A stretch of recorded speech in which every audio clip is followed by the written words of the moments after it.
Good morning everyone. Good morning sir. 11th commerce account subject में इस वक्त हम लोग स्टडी कर रहे हैं सबसे इंपॉर्टेंट चैप्टर जो कि है अपना final account of sole proprietorship या फाइनेंशियल स्टेटमेंट भी हम इसको कहते हैं, जिसमें आज के सेशन के अंदर हम लोग हमारी टेक्स्ट बुक का इलस्ट्रेशन नंबर 24 डिस्कस करेंगे। इसके लिए अभी यहां से एग्जांपल ऐसे शुरू हो रहे हैं जिसमें सारे के सारे एडजस्टमेंट्स कवर करने होंगे। अभी ऑलरेडी हम लोग एडजस्टमेंट सारे के सारे डिस्कस कर चुके हैं, तो यहां से ऐसे एग्जांपल है जिसके अंदर आपको एक से ज्यादा एडजस्टमेंट्स देखने को मिलेंगे। बाकी ट्रायल बैलेंस का बाइफरकेशन जो आगे वाले एग्जांपल में भी किया था उसके जैसा ही है। तो हम लोग एक एक करके पहले बाइफरकेशन पढ़ते हैं, आइटम्स पढ़ते हैं। ट्रायल बैलेंस की बाइफरकेशन उसका क्या होता है वो लिखेंगे, फिर एडजस्टमेंट्स डिस्कस करेंगे और उसके बाद ये सारी चीजों को हम हमारी नोटबुक में नोट डाउन करेंगे। तो देखो, prepare final account from the trial balance and adjustments of Pratibha. ये name of owner, name of person दे दिया है, प्रतिभा का फाइनल अकाउंट बनाना है। डेट दी है 31 मार्च 2015। ऑब्वियस है कि आपको एग्जाम के अंदर डेट अलग देंगे, ठीक है। लेटेस्ट डेट 2023, 24, 24, 25 इस तरह से रहेगा। देखो, कैपिटल एंड ड्राइंग आगे भी हम लोग कर चुके हैं कि कैपिटल का हमेशा क्रेडिट बैलेंस होता है, ड्राइंग का हमेशा डेबिट बैलेंस होता है। तो यहां पर जो डेबिट अमाउंट है वो ड्राइंग की होगी, जो कि liability side minus from capital होता है, एल माइनस कैपिटल, जबकि ये 1,39,000 बैलेंस शीट में liability side. Liability side starting में ही वो टेबल लिखा जाता है, ओपनिंग कैपिटल प्लस अगर एडिशनल कैपिटल है तो वो interest on capital, net profit minus drawing, minus interest on drawing, minus net loss. तो ये बैलेंस शीट में लायबिलिटी साइड पर कैपिटल और ड्राइंग उसमें से minus. Then adjusted purchase and sales. देखो दो चीज है, एडजस्टेड परचेस, सेल्स। तो एडजस्टेड परचेस का मतलब होता है परचेस माइनस परचेस रिटर्न। ये ध्यान रखना, एडजस्टेड परचेस दिया है ना, इसका मतलब आपको परचेस रिटर्न एग्जांपल में अलग से नहीं देखने को मिलेगा। एडजस्टेड परचेस का मतलब होता है नेट परचेस। नॉलेज के लिए, जानकारी के लिए मैं यहां पर आपको बता देता हूं, एडजस्टेड परचेस का मतलब होता है नेट परचेस, और नेट परचेस का मतलब होता है परचेस माइनस परचेस रिटर्न। तो आपको एग्जांपल में ऑलमोस्ट परचेस रिटर्न नहीं देखने को मिलेगा, जो कि आएगा ट्रेडिंग अकाउंट में डेबिट साइड पर, और सेल्स ट्रेडिंग क्रेडिट। अभी देखो ये एडजस्टेड सेल्स नहीं है, तो सेल्स रिटर्न शायद एग्जांपल में आ भी सकता है। देखो गुड्स रिटर्न, गुड्स रिटर्न का बैलेंस कौन सा दिया है, देखो तो अमाउंट कौन से कॉलम में है, डेबिट। तो सेल्स रिटर्न होगा या परचेस रिटर्न, सेल्स रिटर्न। ये याद रखना, यहां पर लिख दो। एक्सरसाइज कैटेगरी का जो पहला एग्जांपल है ना वो भी इसके जैसा ही है, तो अभी अच्छे से कर दोगे तो एक्सरसाइज कैटेगरी के पहले एग्जांपल में आपको कोई दिक्कत नहीं होगी। तो ये सेल्स रिटर्न है, तो trading credit minus from sales. Sales return को trading account credit side sales में से माइनस किया जाता है। मैं यहां पर लिख देता हूं प्रॉपरली,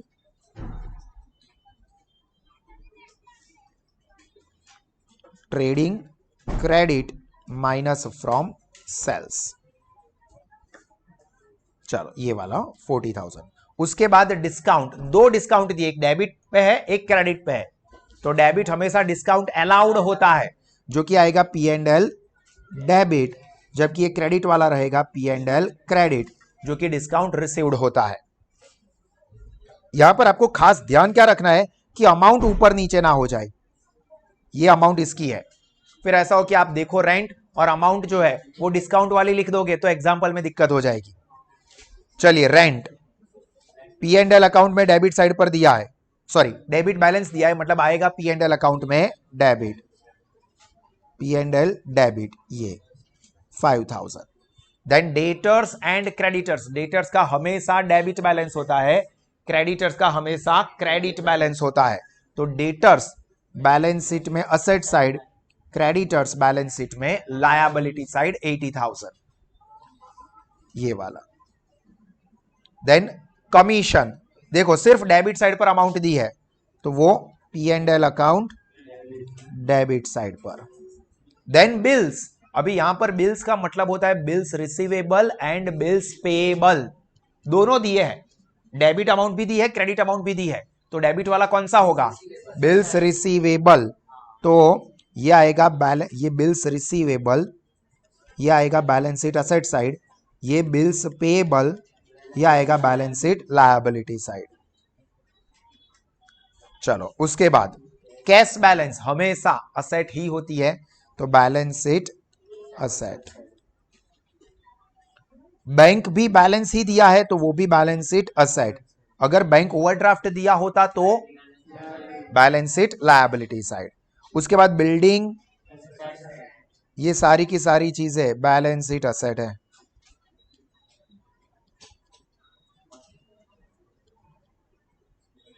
देन वेजेस खर्चा है, डायरेक्ट एक्सपेंस है, trading account debit side. Carriage inward भी, अगर कैरेज आउटवर्ड होता तो पी एंड एल डेबिट होता। Then 10% bank loan and bank loan interest दोनों चीजें दे दी है, तो लोन हमेशा बोरोड होती है जिसका बैलेंस क्रेडिट होता है, तो ये क्रेडिट वाली जो अमाउंट है ना, ये लोन है जो बैलेंस शीट में लायबिलिटी साइड आएगी, और लोन के ऊपर इंटरेस्ट हम पे करते हैं तो वो एक्सपेंस होगा, तो वो पी एंड एल डेबिट। तो ये P and L account debit side पर इंटरेस्ट। देन देखो क्लोजिंग स्टॉक अपने को ट्रायल बैलेंस में दिया हुआ है, सिर्फ और सिर्फ एक इफेक्ट बैलेंस शीट में असेट साइड। अगर एडजस्टमेंट में दिया होता तो इसकी दो इफेक्ट होती, एक ट्रेडिंग अकाउंट में क्रेडिट साइड और दूसरी बैलेंस शीट में असेट साइड। यहां पर सिर्फ और सिर्फ बैलेंस शीट असेट, क्योंकि ट्रायल बैलेंस के अंदर जितनी भी चीजें होती है उसका सिर्फ एक ही पोस्टिंग होता है। Clear? And last one office expense P and L account debit. Clear? तो ये ट्रायल बैलेंस के सारे बाइफर्केशन कंप्लीट हुए। इसके बाद एडजस्टमेंट्स दिए हैं। अभी यहां पर एडजस्टमेंट्स देखोगे ना तो सारे के सारे एक ही कैटेगरी के देखने को मिलेंगे। Goods of 10,000 lost due to theft. अभी लॉस्ट ड्यू टू थेफ्ट है तो पहला adjustment lost due to theft, goods loss by theft. अभी देखो गुड्स बिजनेस में से जा रहा है कोई भी कारण से, थेफ्ट की वजह से, फायर की वजह से, स्टोलन की वजह से, ड्रॉइंग की वजह से, चैरिटी या डोनेशन की वजह से गुड्स जा रहा है तो trading account debit side purchase में से माइनस करना पड़ेगा। तो एक effect trading account debit side minus from purchase, और दूसरा ये लॉस हुआ इसलिए पी एंड एल अकाउंट में डेबिट साइड, क्योंकि गुड्स चोरी हो गए तो चोर ऐसा तो है नहीं कि पैसे रख के जाएगा, नुकसान होगा अपने को, तो पी एंड एल डेबिट। कितनी है अमाउंट देखो 10,000 रुपए से। चौथे पेज पे आप टेबल जो 3 पेज पर टेबल ड्रॉ किए उसके बाद चौथे पेज पर लिखो वर्किंग नोट फॉर एडजस्टमेंट, और ये पहला एडजस्टमेंट लिखो। इस एग्जांपल में ऐसा है कि सारे के सारे एडजस्टमेंट एक ही कैटेगरी के हैं।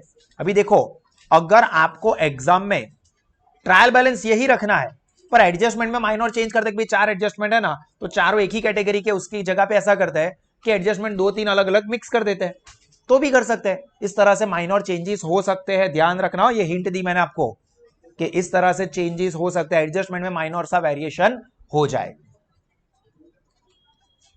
उसके बाद सेकंड भी इसी तरह का है, goods of 5,000 distributed as free sample. तो देखो गुड्स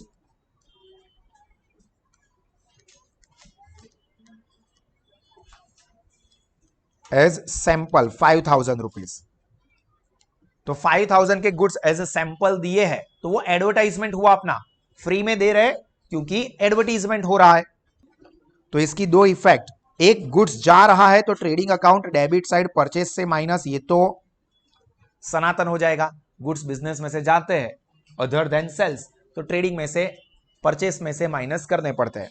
और दूसरी effect P and L account debit side.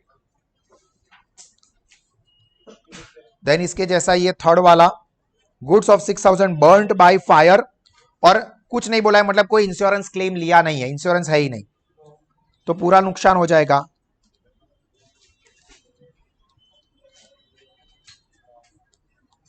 एक trading account debit side minus from purchase, और दूसरा पी एंड एल अकाउंट में debit side as loss by fire. देखो ये वर्किंग जो मैं आपको लिखवा रहा हूं ना, आपको एग्जाम में ये वर्किंग लिखने की जरूरत नहीं है, it is not compulsory. Sir ये नहीं लिखेंगे तो मार्क्स कट जाएंगे, या सर मैंने इतना लिखा है तो कितने मार्क्स मिलेंगे। इसके मार्क्स नहीं होते हैं, मेन अपने को 3 टेबल में पोस्टिंग करना है। ये आपको समझाने के लिए हम लोग वर्किंग कर रहे हैं। Then fourth one, goods of 3000 given as charity. तो goods given as charity,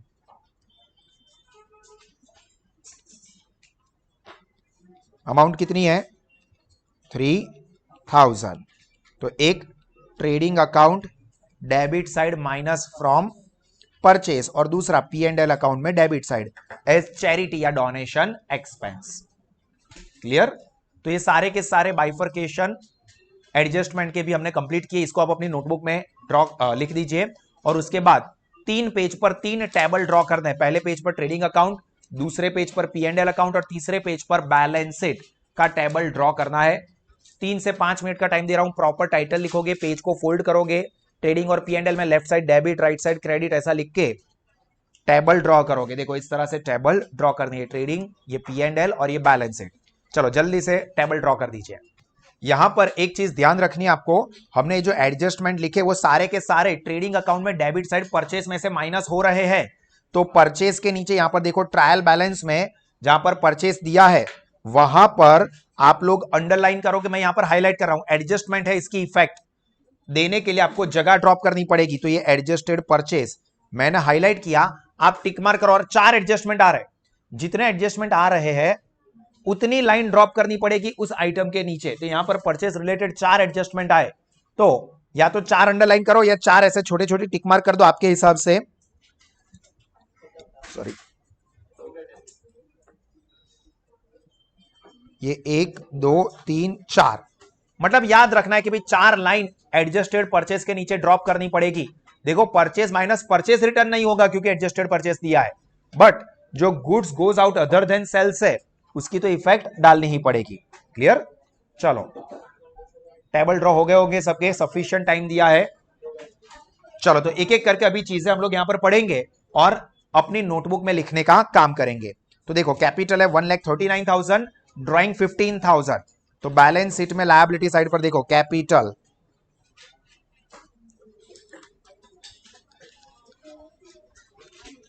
inner column में 1,39,000, क्योंकि इसके अंदर नेट प्रॉफिट या लॉस इंटरेस्ट ऑन कैपिटल तो नहीं है, बट अगर होता तो उसकी इफेक्ट आती।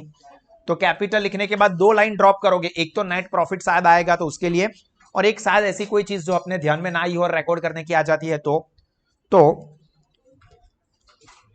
कैपिटल और उसके बाद 2 लाइन ड्रॉप करने के बाद ड्राइंग 15,000, उसको ब्रैकेट में लिखोगे क्योंकि कैपिटल में से ड्राइंग को माइनस किया जाता है और ब्रैकेट ये नेगेटिव अमाउंट इंडिकेट करता है, तो आप 15,000 को ब्रैकेट में लिखोगे। क्लियर। चलो उसके बाद एडजस्टेड परचेस है 5 लाख का, सेल्स है 8,50,000। तो ट्रेडिंग में डेबिट साइड पर ऊपर एक लाइन ड्रॉप कर देंगे, ओपनिंग स्टॉक अगर है तो लिखने के लिए। परचेस 5 लाख इनर कॉलम में रखेंगे क्योंकि 4 एडजस्टमेंट इसके ऊपर आए हैं, तो वो एडजस्टमेंट की पोस्टिंग करने के लिए इसके नीचे अपने को 4 या 5 लाइन ड्रॉप करनी पड़ेगी। सेल्स ट्रेडिंग में क्रेडिट साइड, उसको भी इनर कॉलम में रखेंगे, उसमें कोई एडजस्टमेंट तो नहीं आया है, बट सेल्स रिटर्न है ना, गुड्स रिटर्न, तो उसको माइनस करना पड़ेगा। तो इसके लिए अपन क्या करेंगे, इसको इनर कॉलम में रखेंगे 8,50,000। देखो सेल्स 8,50,000 इनर कॉलम में, purchase trading debit inner column, sales trading credit inner column. Then goods return 40,000 का जो कि सेल्स में से माइनस होगा, तो माइनस रिटर्न। अभी देखो सेल्स को इफेक्ट करता हुआ और कोई एडजस्टमेंट नहीं है, तो फिर यहां पर इन 2 अमाउंट का हम लोग कैलकुलेशन करके आउटर कॉलम में ले लेंगे। 8,50,000 माइनस 40,000 करोगे तो 8,10,000 ही आउटर कॉलम में लिख दोगे। हुआ यहां तक? Done, very good. जिसका भी हो गया है बहुत अच्छा। Then discount 4,000 P&L debit, 6,000 P&L credit. तो डिस्काउंट P&L अकाउंट में ऊपर एक लाइन कम से कम ड्रॉप करनी पड़ेगी। अभी आप अलाउड वर्ड ना भी लिखो तो भी चलेगा, क्योंकि डेबिट साइड पे है, मतलब वो अलाउड ही होगा। डिस्काउंट की अमाउंट है 4,000 और 6,000, तो यहां पर 4,000 और यहां पर डिस्काउंट 6,000।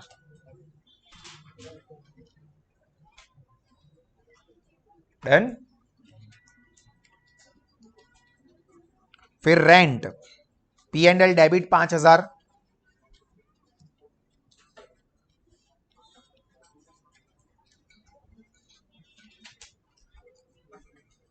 हमने यहां पर बाइफर्केशन किया, हम वही कॉपी कर रहे हैं, कुछ नया नहीं हो रहा है यहां पर।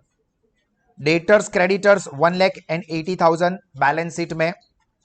डेटर्स 1 लाख, मैंने आपको बोला था कि हम चाहे तो नॉन करंट असेट और करंट असेट को सेपरेट कर सकते हैं, तो हम वही सिस्टम फॉलो करते हैं यहां पर। हालांकि ऐसा करना ही पड़ेगा, ऐसा कंपलसरी नहीं है सोल प्रोप्राइटरशिप में। मैं यहां पर पहले टाइटल लिख रहा हूं, non current asset. Non current asset का मतलब होता है फिक्स असेट, और यहां पर मैं लिख रहा हूं करंट असेट। चाले, अगर ये नहीं बाइफर्केट कर रहे हो, डायरेक्ट लिख रहे हो तो चलेगा, ठीक है। 11th के लिए चलेगा। कंपनी फाइनल अकाउंट आएगा, उसमें फॉर्मेट को फॉलो करना ही पड़ता है। तो यहां पर करंट असेट डेटर्स 1 लाख,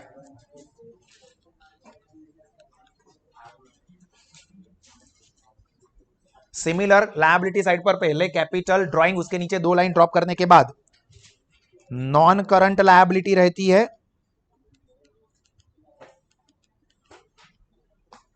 और उसके नीचे current liability.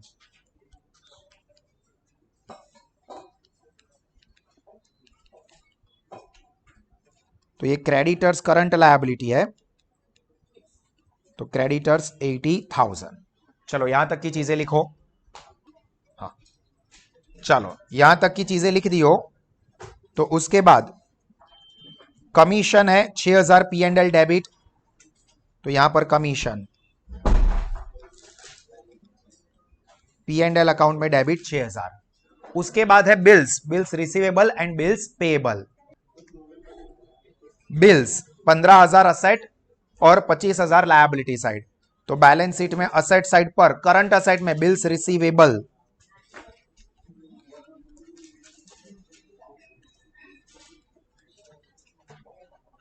And bills payable.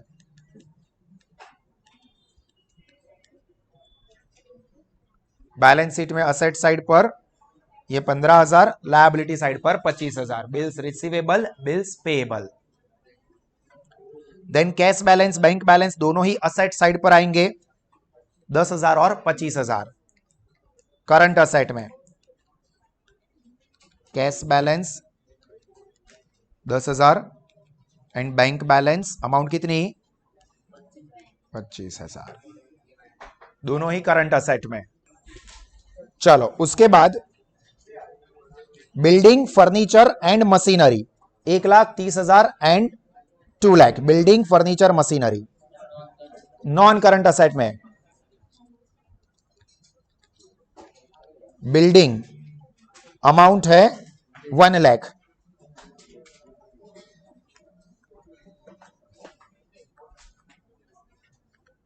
Then furniture 30,000 and last में machinery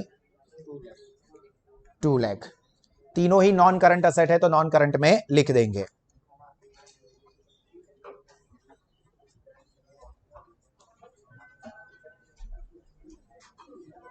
then wages and carriage inward दोनों ही 5,000 ट्रेडिंग में डेबिट साइड। तो परचेस के नीचे 4 एडजस्टमेंट आए थे, याद रखना, तो कम से कम 5 लाइन ड्रॉप करने के बाद लिखोगे।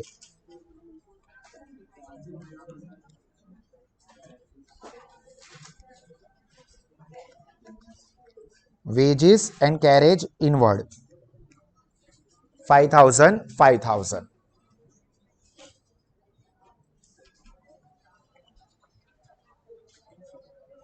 देन 10% बैंक लोन 1 लाख की है, और इंटरेस्ट 10,000 P&L डेबिट, तो P&L में debit side interest on bank loan.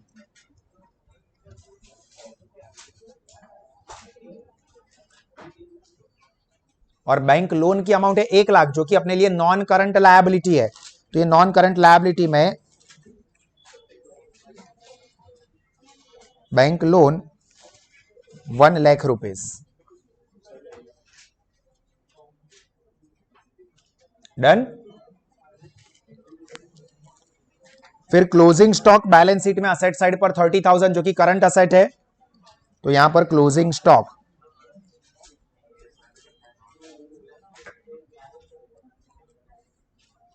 Asset side पर 30,000 and office expense P and L में डेबिट साइड पर 1 lakh.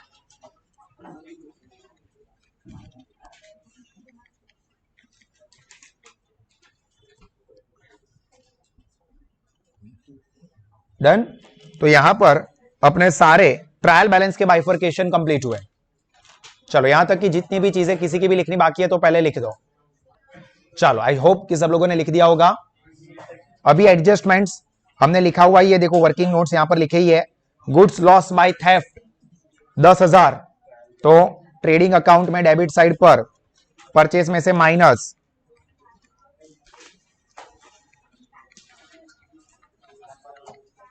Goods stolen 10,000। Amount outer column में नहीं ले लेंगे अभी क्योंकि उसके नीचे और एडजस्टमेंट है। तो एक इफेक्ट ट्रेडिंग डेबिट परचेस में से माइनस, और दूसरी इफेक्ट पी एंड एल में debit side loss by theft 10,000। एक ट्रेडिंग डेबिट परचेस में से माइनस, दूसरा पी एंड एल डेबिट। उसी तरह से goods distributed as free sample 5,000, तो ट्रेडिंग में डेबिट साइड पर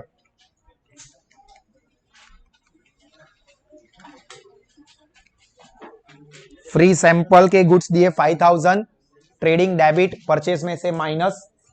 दूसरी effect P and L debit side पर advertisement expense 5,000। Then third goods burned by fire 6,000, तो यहां पर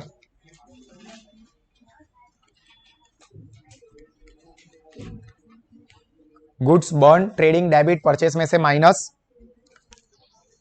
और यहां पर लॉस बाय फायर 6,000 हो गया। हाँ सेम ही इफेक्ट है। आखिरी वाली भी लिख देता हूं फिर टाइम देता हूं। गुड्स गिवन फॉर चैरिटी, तो ट्रेडिंग अकाउंट डेबिट साइड। अभी यहां पर देखो ये सारे एडजस्टमेंट कंप्लीट हो गए, तो यहां तक की अमाउंट का हम कैलकुलेशन करके आउटर कॉलम में ले लेंगे। तो देखो कैलकुलेटर पर 5 lakh minus 10,000 minus 5,000 minus 6,000 and minus 3,000, तो 4,76,000। और ये चैरिटी एक्सपेंस की दूसरी इफेक्ट भूलना नहीं है, P and L debit 3,000। Done. सारे चारों के चार एडजस्टमेंट की ट्रीटमेंट खत्म हो गई। अभी अपना final stage totalling and balancing, यहां तक की चीजें बाकी हो तो वो लिख दोगे। उसके बाद पहले ट्रेडिंग अकाउंट का टोटल बैलेंस, फिर उसको कैरी फॉरवर्ड करेंगे पी एंड एल में। तो देखो ट्रेडिंग अकाउंट में क्रेडिट साइड पर अमाउंट बहुत बड़ी दिख रही है, टोटल करेंगे तो नीचे डबल लाइन 8,10,000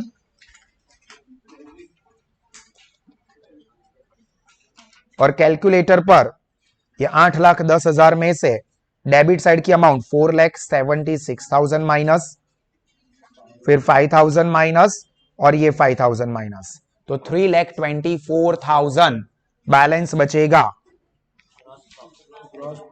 यस एग्जैक्टली।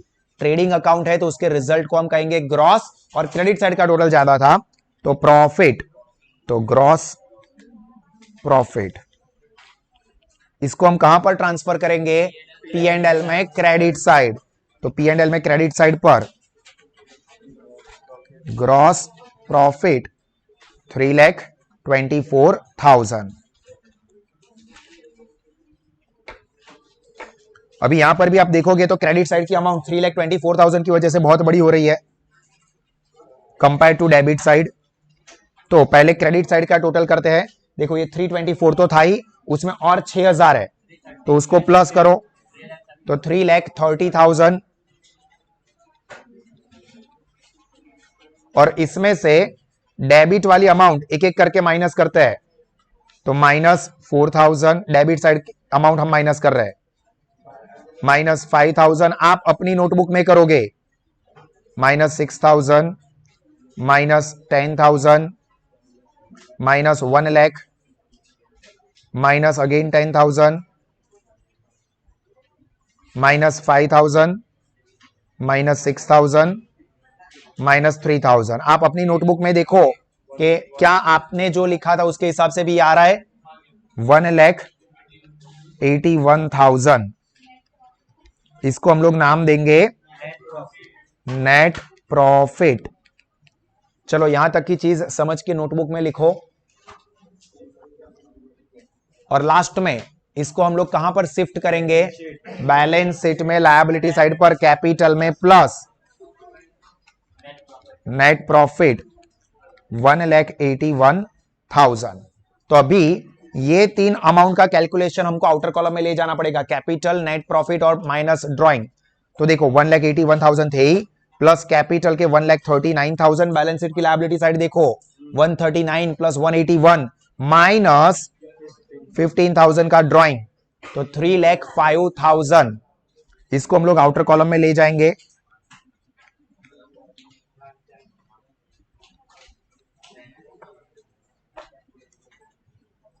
अभी इसमें बाकी की लायबिलिटी साइड की अमाउंट को प्लस कर दो, 3,05,000 plus 1 lakh plus 80,000 and plus 25,000, तो कितना हुआ 5,10,000। अभी देखते हैं कि दूसरी साइड पे ये चमत्कार होता है या नहीं होता है। तो अभी बैलेंस शीट असेट साइड, पहला है 1 लाख, बैलेंस शीट की असेट साइड देखना और अपने कैलकुलेटर पे अपनी नोटबुक में से टोटल करते जाना, plus 30,000 plus 2 lakh plus 1 lakh plus 15,000 plus 10,000 plus 25,000 plus 30,000। आइला जादू 5,10,000। अगर किसी का नहीं आ रहा है तो चेक करना, कंपेयर करना अपनी नोटबुक में और यहां पर जो मैंने लिखा है उसको चेक करना, कोई ना कोई गलती होगी, उसी वजह से टैली नहीं होगा। तो यहां तक की चीजें जो भी बाकी है वो अपनी नोटबुक में लिख दो। ये एग्जाम्पल अपना कंप्लीट हुआ। इसी तरह से टेक्स्ट बुक की एक्सरसाइज का भी एग्जाम्पल है जो कि आप कोशिश करोगे, और इन केस ऑफ कंफ्यूजन आप उसको हमारे एप्लीकेशन पे भी और यूट्यूब चैनल पर भी, दोनों जगह पे उसको देख सकते हो। ठीक है, तो यहां पर ये सेशन अपना कंप्लीट हुआ, और सारे के सारे एग्जांपल्स को रेगुलरली टाइमली देखते रहना, प्रैक्टिस करते रहना, ताकि बढ़िया सी ग्रिप इस चैप्टर के ऊपर आपकी आ जाए। ठीक है।